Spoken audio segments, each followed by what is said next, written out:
Black children are dying at an alarming rate, not only from COVID or at the hands of law enforcement or gun violence, but as a result of child abuse. According to the Department of Health and Human Services, in 2019, black children accounted for 13% of reported child abuse cases in the United States. Even more disturbing is that black children accounted for 29% of the fatalities related to child abuse. The study also examined the environmental factors present where child abuse had taken place. Alcoholism was present in 15% of the homes, while drug abuse had been reported in 28%. Also, domestic violence incident had been reported in 28% of the homes, and 13% had experienced financial hardship. Children's rights advocates have identified the abuse of children in black communities as a byproduct of the normalization of abuse experienced by black people as a whole. Many of those advocates also maintain that it's impossible to ignore the historical link between the harshness in treatment of black children today and that of black children during enslavement. Joining us to discuss is psychologist Dr. Norman Freed. Dr. Freed, thank you so much for being here tonight.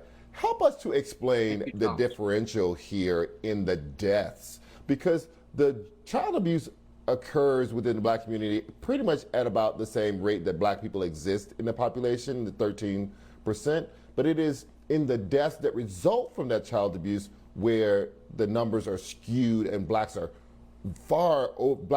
are far overrepresented. Why would that be? Well, first of all, Charles, I believe the number at times, depending upon the research, reveals that there are even 25% of all child abuse cases in America are black children. And we know that 1 in every 4 black children by the age of 4 will be abused, but 1 in every 10 white children will be abused at that same age range. And there are many differences, fundamental.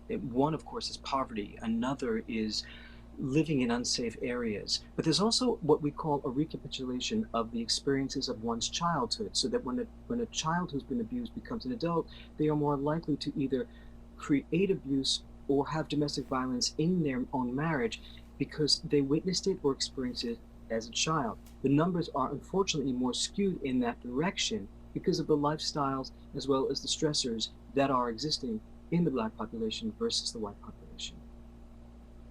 Explain to our viewers what we are defining as child abuse here in this case. I think it gets a little bit touchy or muddled because there are traditions in black community, and I think religious traditions about, spare the rod and spoil the child, and people believe that spankings are an important part of raising children, and some people have pulled away from that, but there's some people within community, not just black community, other communities as well, who believe that that is proper way to discipline a child. Is that included in child abuse, or is this definition of child abuse something much more expansive and much more kind of heinous than that? Tragic.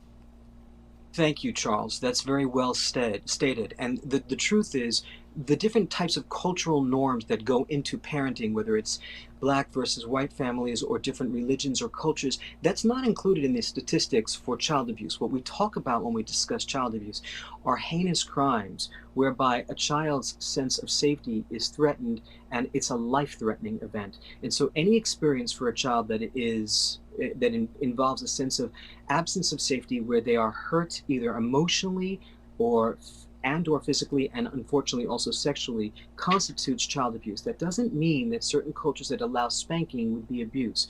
This is more a traumatic event that is placed somewhere in the hippocampus of the brain of the child, and their worldview is changed forever. They have changes in attachment styles with their peers. They have lowered performance in school and at work, and they have a hard time trusting and being intimate with others throughout their lifespan. This comes from child abuse, not just from cultural norms on spanking or punishment.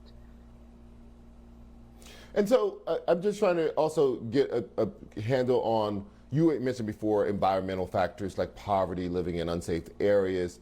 How much of it is about environmental factors and how much of it is actual parenting? How much just lands on the parent's shoulders? And can those two things even be divorced? Because if the child lives in an unsafe community, so does the parent. If the child is in poverty, so is the parent. So what is the relationship between of responsibility of environmental Right. So factors and parental factors?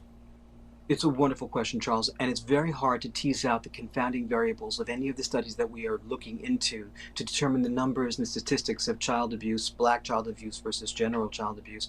And what I want to say is that it's not just because of the poverty or the fact that some people are living in more unsafe areas. We also have confounding variables such as parenting styles. And the research on memory reveals that if you as a child were witnessing domestic violence in your home, you are more likely to then be a domestic abuser or abuse a child because the memory is more salient as a witness than it is when it happens to you.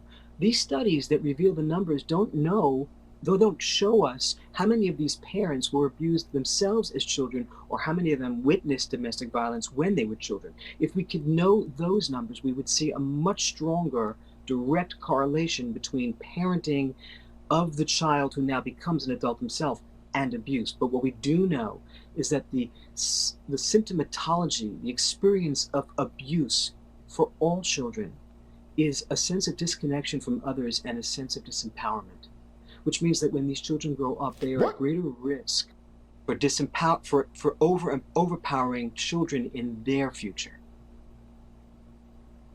What can we do as a society to keep these children safe, both from the experience of abuse, but also, the number of fatalities is also is shocking.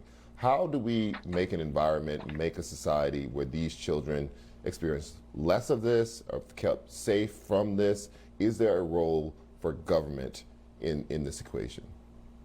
Well, there absolutely is, and I want to start by saying at a local level that the criminal justice system and the mental health system have to work more closely together so that we can determine when a 911 phone call comes in whether or not that is a result of a mental health issue or if it's more of a criminal issue. And when you have clinicians, psychologists, psychiatrists working closely with government officials, we can create greater public policy that allows for children to become much safer, both in schools as well as at home. Secondly, it's important that more funding is given to mental health clinics so that those children that are hurt and those parents that don't know how to do the job of parenting properly get the necessary education as well as the necessary attention so that they can be kept safe. Parents need to learn how to raise their children, and children need to know who they can talk to when they're being hurt. The statistics reveal that it's not until the age of 28 that black males will reveal what happened to them in the form of abuse when they were children.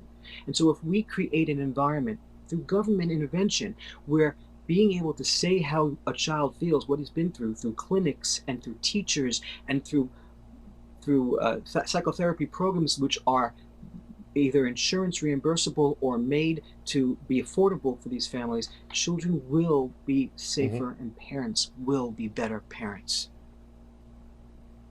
Dr. Freed, thank you so much for joining us tonight in this really important story. Thank you for your insights.